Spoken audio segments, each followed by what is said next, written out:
हाँ जी, आज हम करेंगे मूड एंड फिगर, जो कि हमारा टॉपिक है लॉजिकल रीजनिंग का फ्रॉम पेपर 1।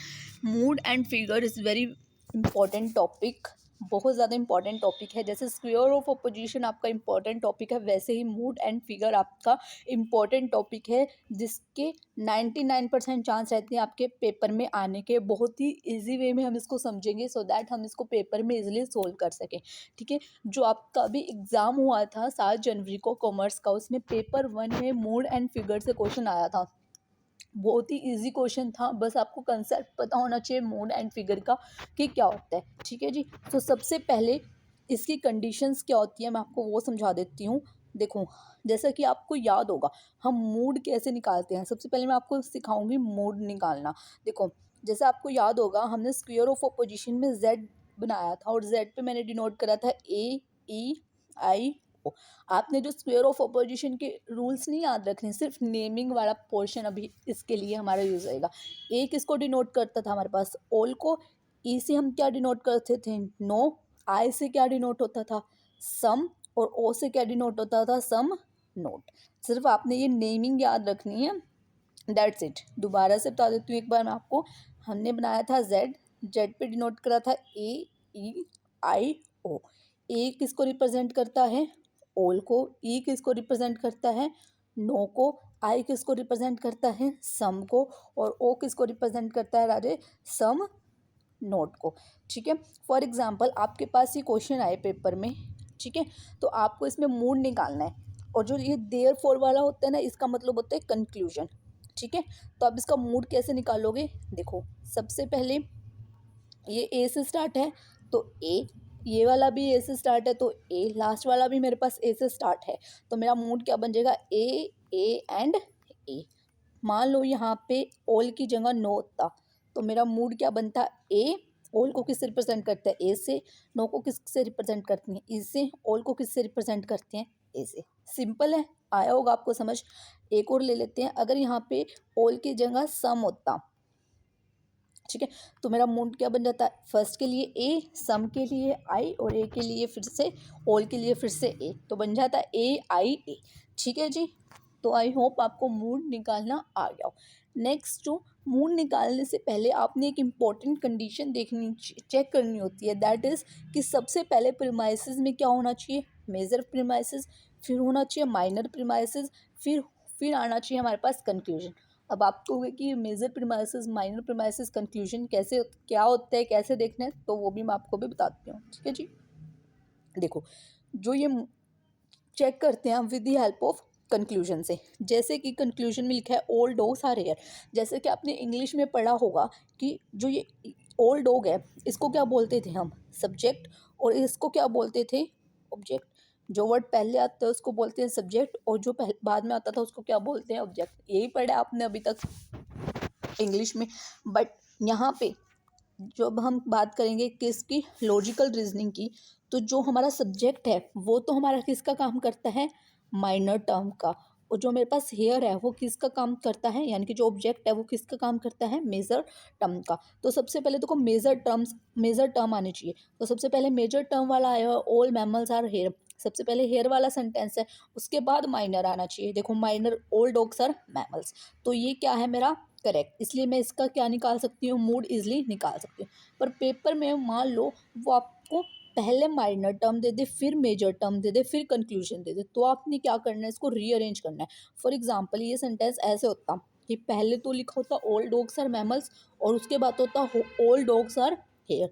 तो मैं क्या करती इसको एडजस्ट करती। सबसे पहले क्या लिखती मैं? ऑल मैमल्स आर हेयर, उसके बाद लिखती मैं ऑल डॉग्स आर मैमल्स। जो हमारा मेजर टर्म होता है वो हमारा सबसे टॉप पे होना चाहिए, और जो माइनर टर्म वाला होता है वो हमारा सबसे जो वो बाद में होना चाहिए। ठीक है, आया समझ आपको?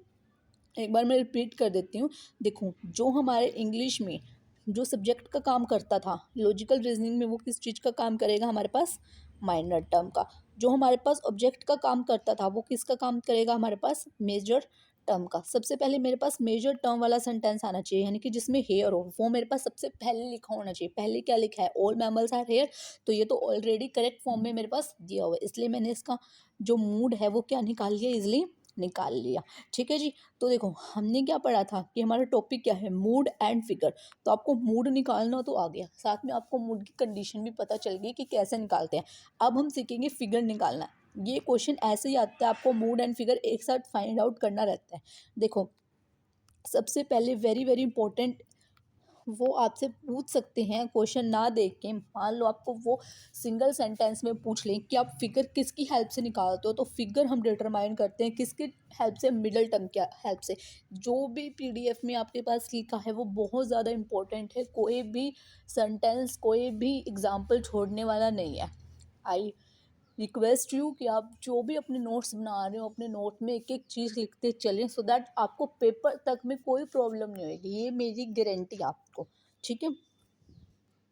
तो फिगर हम किससे डिटरमाइन करते हैं, मिडल टर्म से। यहाँ पे हमारे पास कितनी फिगर निकल सकती है, फिगर 1, फिगर 2, फिगर 3, फिगर 4। अब यहाँ पे आपको कुछ भी समझ में नहीं आ रहा होगा कि क्या लिखा है, डोंट वरी, आपको इजीली समझ में आ जाएगा, just listen to me. But आपने ये जब अपने नोट्स ये बनाओगे ना, अपने नोट्स में ये लिख लेना आपने। देखो जैसे कि मैंने कहा कि मूड हम फिगर हम किसकी हेल्प से निकालते हैं, मिडल टर्म की हेल्प से। तो हमारे पास ना इसको निकालने की, फिगर 1 को निकालने के लिए आपने सिर्फ ये साइन याद रखने हैं, ये साइन याद रखने हैं। वेट देखो, दिस इज 1, देन फिर ये और फिर ये क्या है मैं अभी आपको बताती हूँ। पहले आपने ये अपने कॉपी में इसको ड्रॉ कर लो, बहुत ज़्यादा इंपॉर्टेंट साइन है ये। हाँ जी, फर्स्ट साइन हमारा ये था, फिर ये था, देन ये और फिर ये। आपने ये याद रखने की जरूरत नहीं है, बस आपने क्या याद रखना है कि इस वाले साइन से फिगर 1 निकलती है, इस वाले साइन से फिगर 2, इस वाले साइन से फिगर 3 और इस वाले साइन से फिगर 4। अब कैसे यूज़ करेंगे हम इसका, वो मैं आपको दिखाती हूँ। देखो with the help of this example, तो मेरा फिगर 1 कैसे निकलता है, ऐसे, फिगर 2 ऐसे, फिगर 3 ऐसे, फिगर 4 ऐसे, और किसकी हेल्प से, मिडल टर्म की हेल्प से। अब आपको मिडल टर्म क्या है इस क्वेश्चन में, देखो जो टर्म कंक्लूजन में नहीं आती वो हमारी क्या होती है, मिडल टर्म। इसमें देखो हमारे पास मैमल्स और मैमल्स एक दूसरे से कट हो रहा है, ये आपके कंक्लूजन में तो नहीं आ रहा, तो ये क्या हो गई हमारे पास, मिडल टर्म। अब मैंने कहा था कि फिगर हम किसकी हेल्प से निकालेंगे, मिडल टर्म की हेल्प से। अब देखो अगर मैं इसको ऐसे ड्रॉ करूँ, देखो मिडल टर्म है नहीं हमारी, ये ऐसे, तो ये साइन कौन सा बना मेरा, ये वाला, और ये वाला साइन इसको डिनोट करता है फिगर 1 को। तो मेरा मूड एंड फिगर कंप्लीट क्या बना, ए ए और 1 किसको रिप्रेजेंट कर रहा है, फिगर 1 को। ठीक है। और अगर मेरे ये जो मैमल्स है वो यहाँ पे होता और यहाँ पे होता, तो मेरा साइन क्या बन जाता है, ये, तो मेरी फिगर क्या आ जाती, फिगर नंबर 4। ठीक है। और अगर मेरे मैमल्स दोनों यहाँ पे होते तो मेरी फिगर नंबर क्या आती, 3, और अगर यहाँ पे होते तो क्या आती, फिगर नंबर। देखा कितना इजी है।